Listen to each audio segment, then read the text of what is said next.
La nette prédominance du français n'est pas requise dans les cas suivants. Affichage intérieur. Lorsqu'un nom d'entreprise ou une marque de commerce est affiché à l'intérieur d'un local et qui n'est pas visible depuis l'extérieur. Affichage sur un véhicule. Les noms d'entreprise et les marques de commerce affichés sur les véhicules sont exemptés de cette exigence.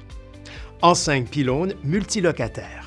Pour les enseignes situées sur des bornes ou des structures indépendantes et comprenant plus de 2 noms d'entreprise ou marques de commerce, la nette prédominance du français n'est pas non plus exigée.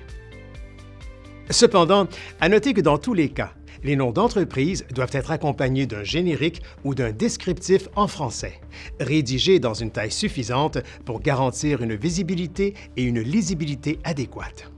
D'autre part, contrairement aux noms d'entreprise, sur une enseigne de type multilocataire, les marques de commerce enregistrées sont exemptées de l'obligation d'ajouter un générique, descriptif ou slogan en français. La Charte de la langue française permet certaines exceptions où il n'est pas nécessaire d'ajouter un terme français. Tout d'abord, les patronymes ou noms propres.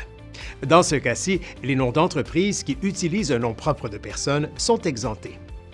Deuxièmement, les toponymes ou noms géographiques. Sont également exemptés les noms d'entreprise utilisant un toponyme, c'est-à-dire un nom qui fait référence à un lieu géographique tel qu'une région, une rue, un lac ou un bâtiment. Par exemple, le théâtre Westmount. Et enfin, les acronymes.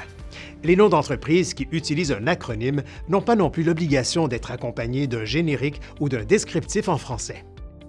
En appliquant ces règles, votre entreprise contribue à valoriser la langue française, tout en respectant les nouvelles normes d'affichage qui entreront en vigueur le 1er juin 2025 et lesquelles visent à concilier les réalités commerciales et les exigences linguistiques du Québec.